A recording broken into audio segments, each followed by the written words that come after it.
This is Joe Almack of the Historical Association of East Kootenay, giving a recording for Ross Fleming of Nelson. I'm in the home of Bill Labb, and I'm going to ask him a few questions about old times in this area. Now, Bill, you were telling me that you came from Ontario. What part of Ontario? Cranbrook. And how old were you when you left Pembroke? Oh, I must have been around 19, I think. Yes. And did you come directly to this area? No, I worked in a logging camp at Sudbury, south of Sudbury, Ontario. I see. And what made you come west? Well, we come west to work on the Crowsnest Railroad.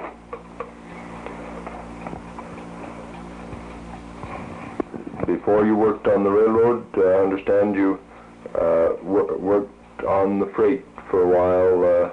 Yeah. That was a year before. I see. That would be in what year? That would be in 97. 1897. Where were you freighting from? From Kalispell to Fort Steele. I see. Did you have your own teams? Yes. Where did you get your team from? I got the team in Winnipeg, Manitoba. I see. And on this freighting, were you using one or two team rigs? Just one. One team. And how much did you carry in the way of freight on each trip? Oh, around 1.5 tons. On your way through, I gather there were several stopping places.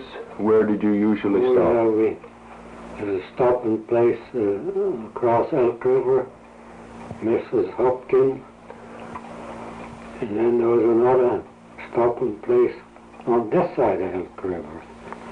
That was Mrs. Joe Mott. Mrs. Joe Mott. And what was the place called at that time? Crowsnest Landing. That's the present location of Waldo. Yeah.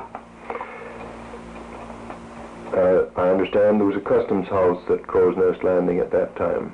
Yes, there was a custom house right on top of the hump there, you know, that hill there. Oh, yes. On this side. Did you have to stop with your freight to be checked at that point? Well, sometimes we did. It was just paid and never stopped it. It was the companies that fixed all that. I see. And the river boats had to check in there too. Oh, yeah, the boats always landed there. When you crossed the Elk River, was there a ferry, or did you use other means of crossing? Well, when the water was low, we just forded it. But in high water, we had to use the ferry. I see. Do you remember who operated the ferry? Yeah, a fellow by the name of Tom Flowers. Yes. Now, as you went north from North Crowsnest Landing, where was the next stopping place? The stopping place at Sandpoint. I see. Of course, I never stopped there. That was a hotel. I see. Do you know who ran the hotel there? No, I couldn't say. I never was in it. I was in it one time, but I don't remember who ran the hotel. Sandpoint was where? That's where Jack High lives. Right there. See that sandy hill on that side of Jack High's across the fence? Yes. See a kind of a cellar dug there? Yes. That's where the hotel was. I It was see. built in the ground like. And then, as you went north, you'd have to cross Sand Creek. And Yeah, we had to cross Sand Creek. And did you use that present old road to go up the hill on the other side?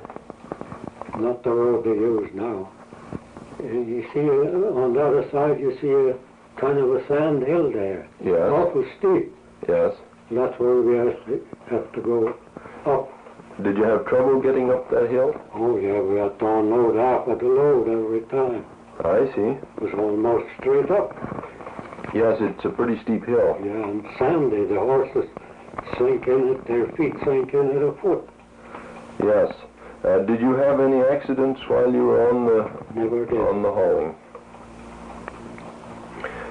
The next stopping place was how far up then? Well, we used to stop at, there was no stopping place, but we used to stop at Cold Valley by that spring. I see. You know. I remember a little spring in there. Yeah, just camped there, like. I see. And then, was there any town at Wardner at that time? No town. No towns anywhere. Until you got to Fort Steele? Yeah. And did you go to the present site of Fort Steele? Or no, we just went to the mountain. Me that you traveled on at least one occasion on the boats on the river. Yeah. What boat would that be? You mean the one that sank? Yes. I believe it was the Gwendoline, they called it. The Gwendoline. Yes, and it was a passenger boat, was it? Yeah, a passenger boat. How many passengers about were on it when it sank? Well, as near as I could figure out, there must have been around 60. Oh, yes. Women and kids, men. And did they have quite a time? Oh, yeah, it took us quite a while to get them all off of there, you know. It's a pretty dangerous canyon, that Jennings Canyon. It's very dangerous. Water shoots out under a big cliff rock. There's one story that two boats sank there on the same day. Well, I don't know about them. I don't think I was here when they sank.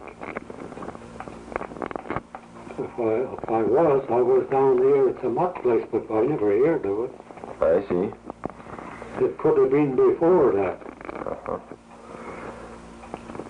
Now, since that time, since the time when you freighted on the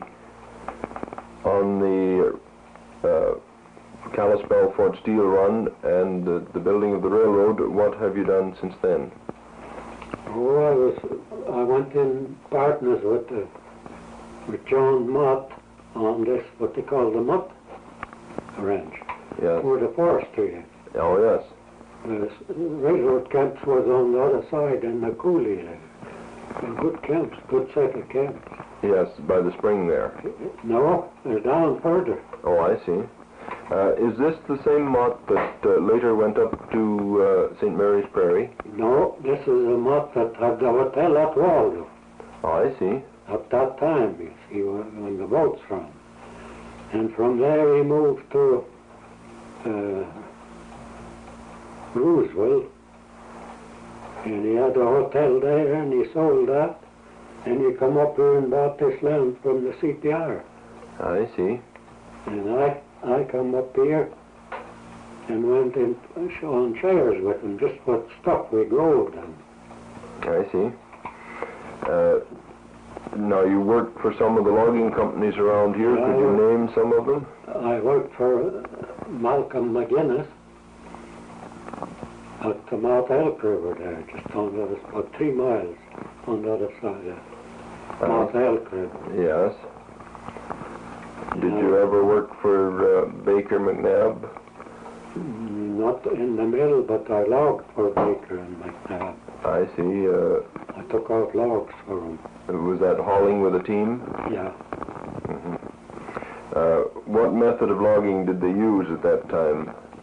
You mean what kind of machinery? Yes.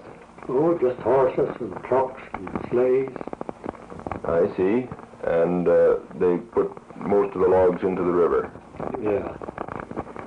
Some places you just dump them on the shore, like, roll them in the spring. I see. Were any of the logging companies using railroad equipment at that time? Yes.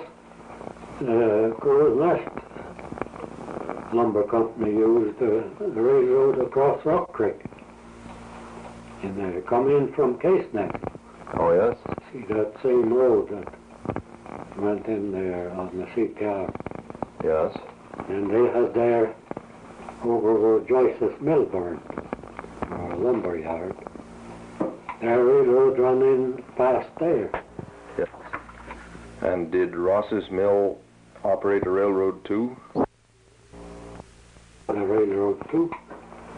And where was their railroad? That was all across the Kootenay River. Run up towards Gold Creek like. Oh, yes. Towards Blacktail Mountain. Well, thanks very much. I've enjoyed getting your reminiscences today. Two head of cattle and sold them to Ingram. And then the other fellow wouldn't pay him for helping him. And so Paul Bolt says to him, he says, what about my money when he was pulling out, you see, to Alberta? So he picked up the rifle and he says, I'll give you your money. And Paul, of course, couldn't say nothing. But when Fred Dizelle laid the rifle down alongside of the horse and went round on the other side of the horse to fix his saddle there, Paul took the rifle. And he made him dig up the $40 and $40 besides. See, they were in shares on this, getting those cattle out of the mountain. Oh, yes? They took them down to England and sold them, and he was to have half of it, Paul, you see. So he got his money all right? He got his money and he took the rifle too. Yes. Took Fred Dizelle's rifle too.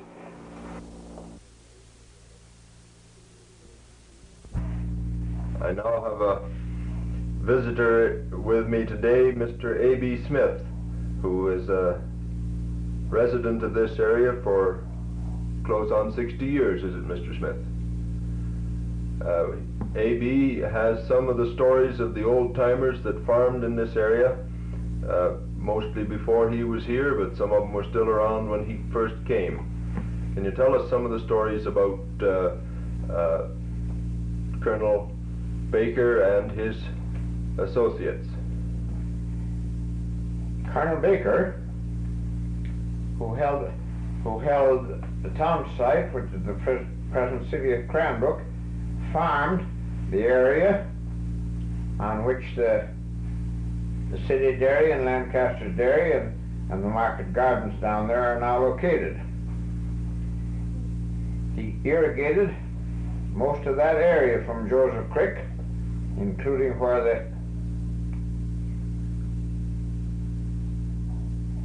the airport is now. He employed a foreman who ran the store, which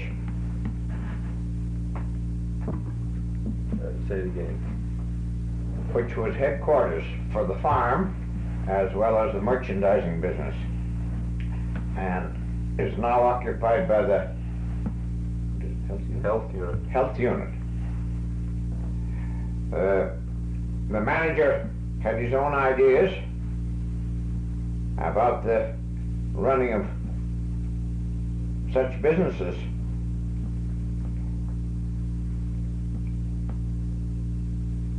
In the fall of the year, they sold their surplus cattle as beef, either on the foot or dressed. Considerable of the live beef was driven to Fernie, purchased by William Fernie, then holding down his coal claims, which afterwards were organized as Fernie Coal, or Crowsnest Collieries.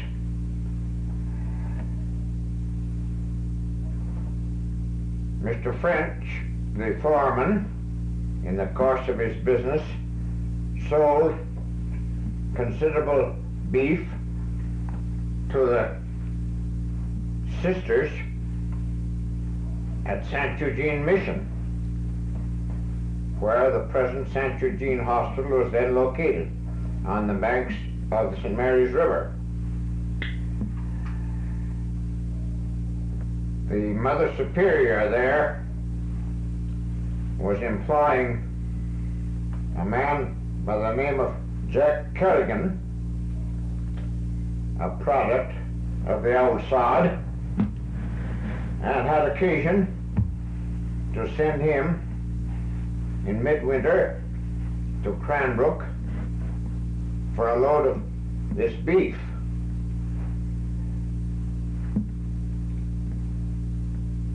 Mr. Kerrigan had been hauling farm manure the days before with his sleigh, but as it was frozen very hard, considered that no scraping or cleaning was necessary. Not so Mr. French, when he arrived. He said, "My man, I couldn't put beef in that sleigh. Just wait." And went in the shop and brought out a bale or two of unbleached cotton, which he lined the sleigh from front to rear, up the sides and all, with 2 or 3 thicknesses to keep the meat clean.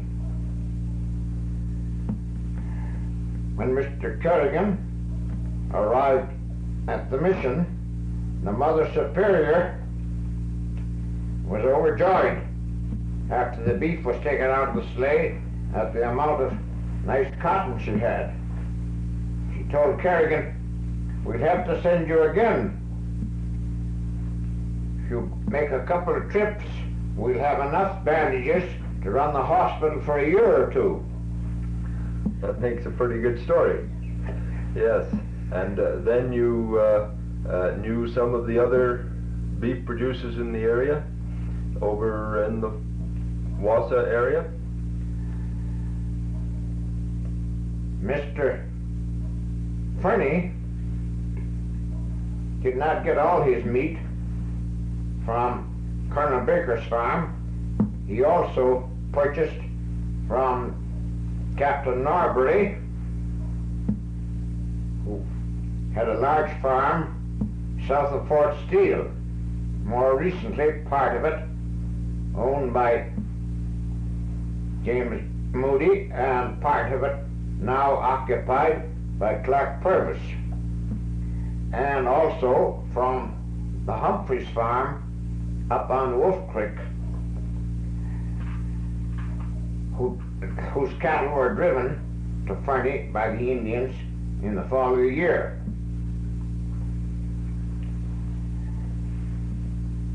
Later, these men who had received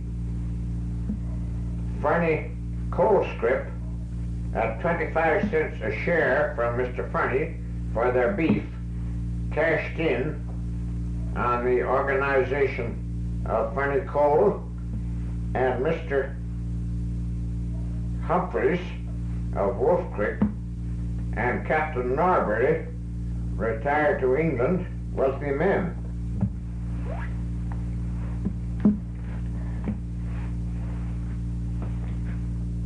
Mr. French, the foreman for Colonel Baker, later moved up to the Humphreys Ranch, which still remained in Mr. Humphreys' name, and leased it. He had his own ideas of running a ranch. He told the men who cut hay at a certain year, they moved up in the fall of the year to do his haying work for him, or in the summer, and for a couple of days were occupied building hay racks and stackyards.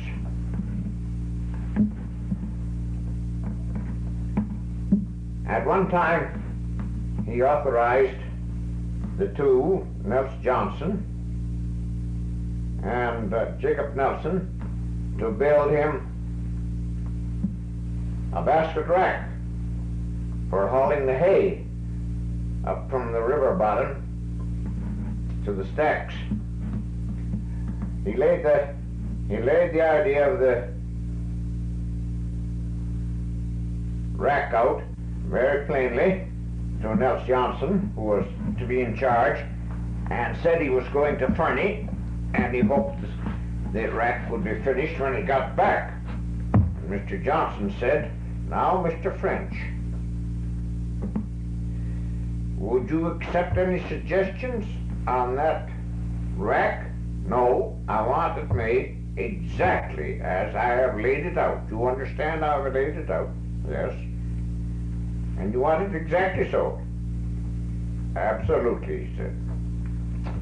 On his return from Fernie, the rack was complete, sitting on a rack, on a stand out near the stable.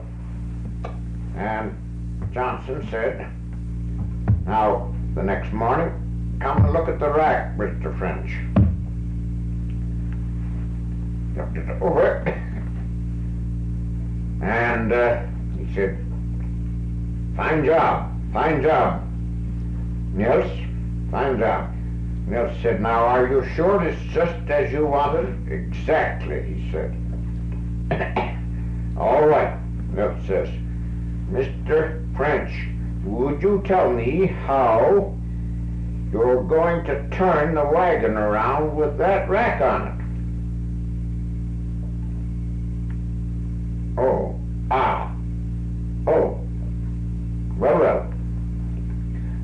Well, yes.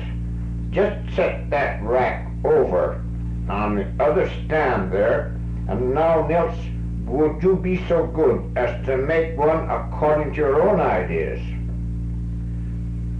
Well, Nels said, "I wondered, when I made that, how in H you are going to turn it around, having the rack sit down not over the hind wheels, but over the front ones." He says, "I could change it." "Oh, no. That is made just as I want it. Kindly put it over there, and now you build one according to your ideas." And the other rack remained there till it fell apart.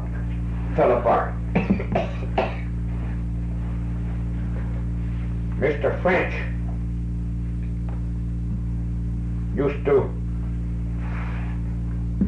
cut the hay with mowers, but a great deal of it was in amongst bunches of willows, and being away when all the rest of the hay was finished one year, these two men took grass scythes and went in among the willows and cut several loads of hay and put them up into cocks in there, and they were there when Mr. French returned.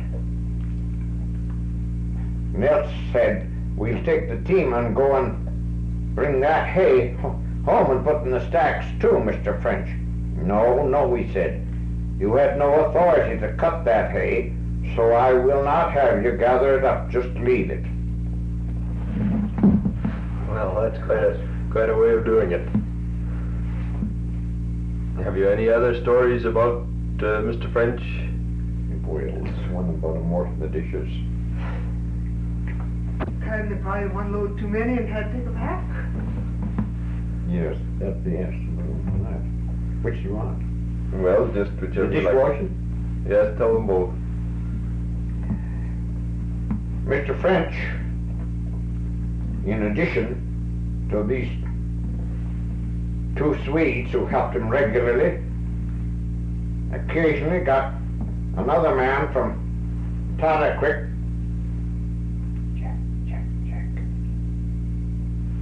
a Cornish man,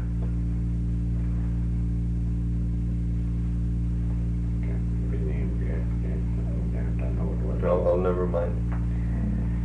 who was a bit of a joker.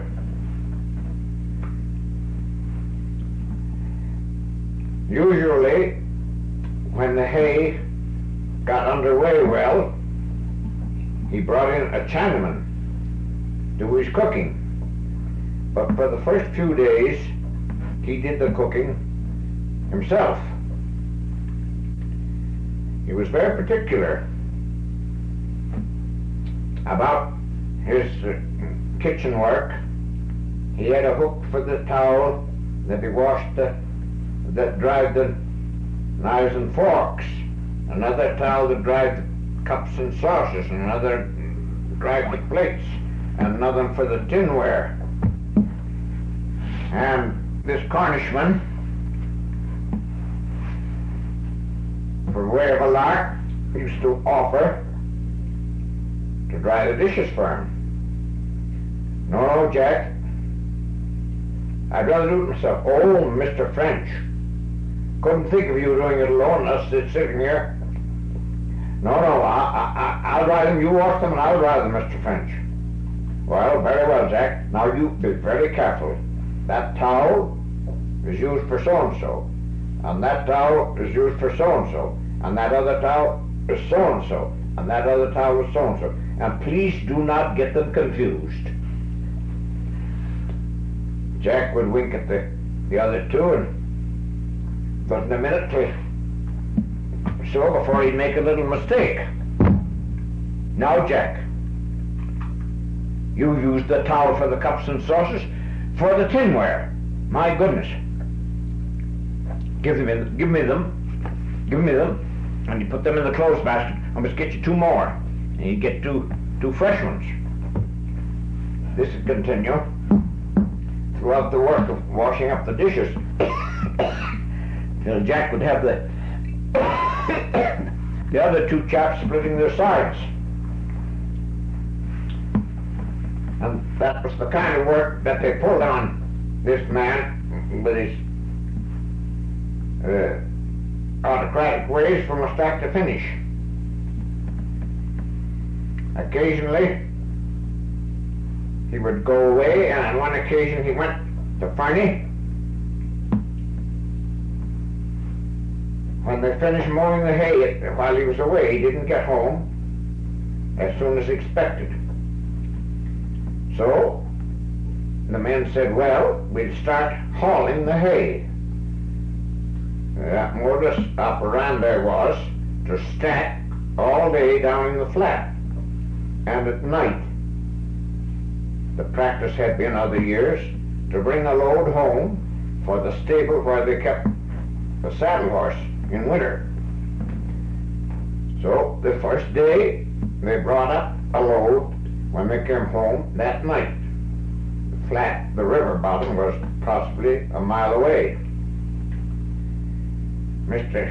French returned that evening, and the next morning this load was sitting at the stable as the place where it was usually put away. And going out, Nils said to him, we'll put that load in the stable now before we go down. No, Nils. Hitch on that load and take it down to the stack. You had no orders to bring that load up here. Well, Mr. French, you've always brought a load up here as we came home every night. Well, yes, but I wasn't here and I didn't tell you to bring one this time, he says. Just kindly hitch on and take it down to the stack. And that was that. Yes. Mr. French, as gentleman foreman, employed in those early days a man by the name of John Levitt, a hard-working man originally from Norfolkshire, who pioneered, I believe, what was later known as the Skretterberg Ranch south of Fort Steele, now occupied, I believe, by Millard. In any case, he did the actual farm work for Mr. French. and they carried about 250 head of cattle this fall. They cut hay up west of Cranbrook on the hill behind Ball Hill, later occupied by Angus Morrison, marsh hay, and stacked it there against the winter. When winter came, Mr. French outlined the work of getting that hay down to Cranbrook. He said, we will haul with 2 teams or 4 teams, possibly, twice a week, go up and bring loads down.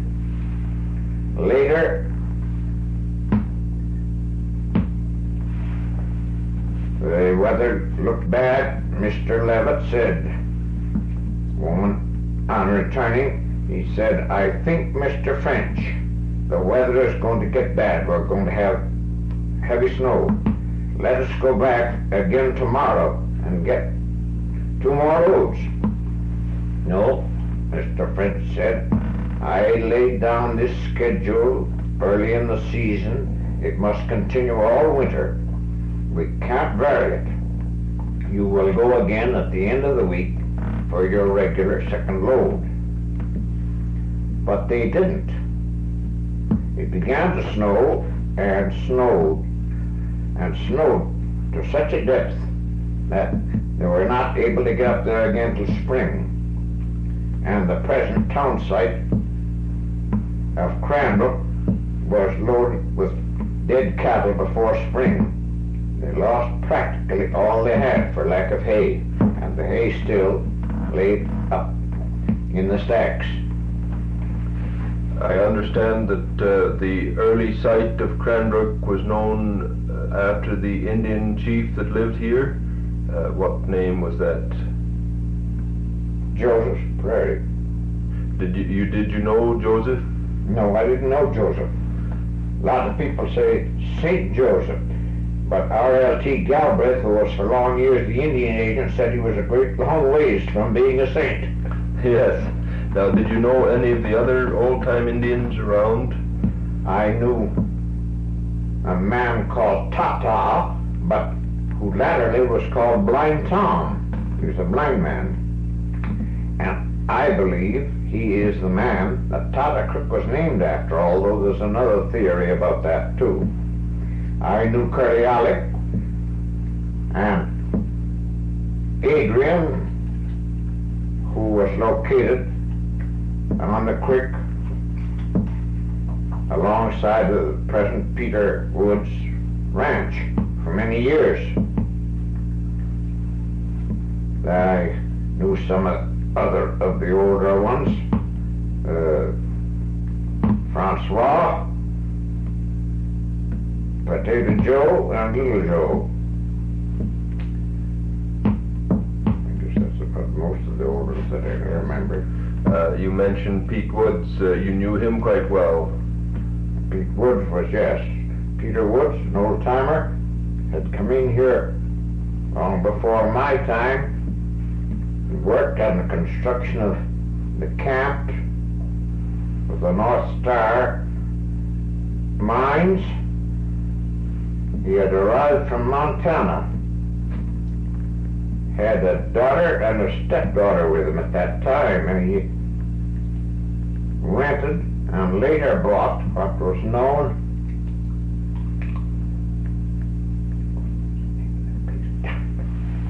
Well, in addition to Pete Woods, you probably knew Charlie Stevens. Charlie Stevens was one of the first men I met when I landed up along the Kootenay. Came to see me not long after I arrived. During the the second year I was in, he came and asked me what I knew about alfalfa. And I said, well, I never raised any, but I've seen it growing in the east. Only just started there. But I've read a good deal about it in Dakota. Well, he said they'd tell me alfalfa, there's no use to plant alfalfa here. It won't grow here. I said, well, it'll grow here if you've got water enough. He said, I have plenty of water, but my soil is gravelly. I said, that's all right if you've got water. He said, he came from Texas here, I believe, and he said, I can send to Texas for seed, but I advised him not to get that seed, as it would not be hardy enough. And I arranged to get from Professor Hansen in South Dakota a sample of the then new Grim alfalfa, which had been brought from North Germany. Mr. Stevens procured that seed and sowed it, the first, I believe, in the Kootenays. And from then on, he went till he had perhaps as much alfalfa in cultivation as anybody in the district, and several years before anybody else ever grew any. What year would that be that you brought in the alfalfa? 1905. Oh, that's very interesting. Did you know Hungerford Polland that? Yes, I knew Mr. Polland pretty well. The last operation he undertook here was to build a mill, sawmill, out near Skookumchuck, to cut arched supports which he intended to use to build a very large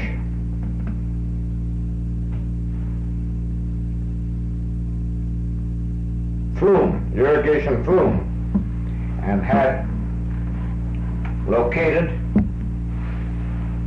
a very considerable amount of the land on Skookumchuck Prairie, which he intended to irrigate and place on the market.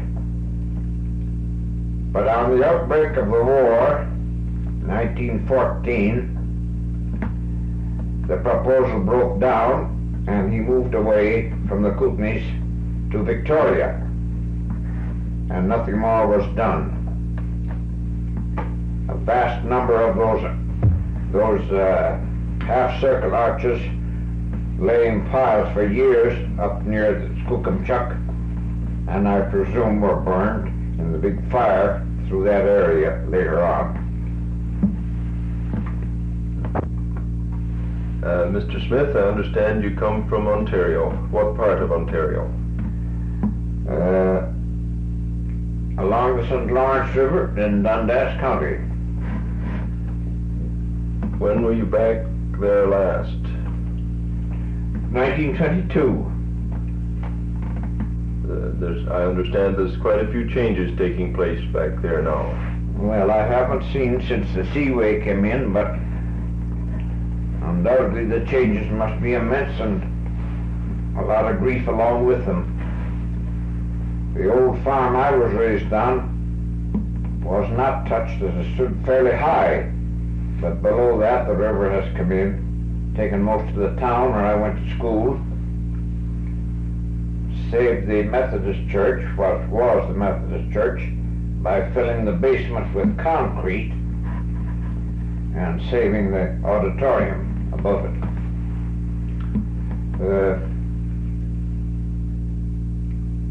The last time I was down there was in 1904 and was in the middle of winter.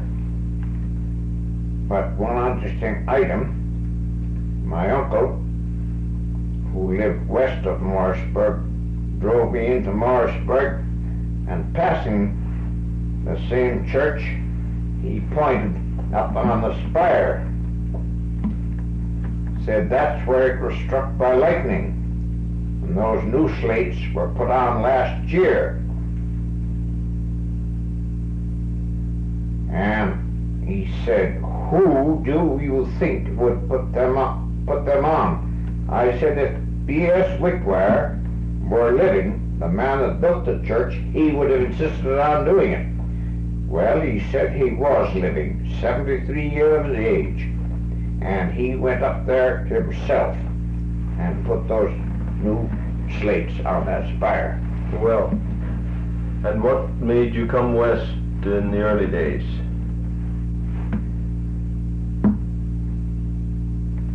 Well, without going into family affairs, I'd lost a wife and a son and a father in 1 year, and things didn't just seem to appeal to me around there then. Where did you come to first?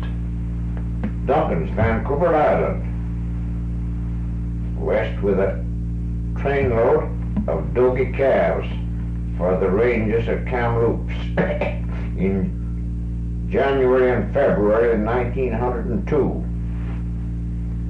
It was so cold that at Scriber we lost 17 head, froze to death in the yards where we were being fed that night. Yes, and after you went to Duncan, what brought you to the East Kootenays? Well, homesick, I guess, to see some of my kin. And I had a cousin working in the sawmill in Fernie. I worked there for a year.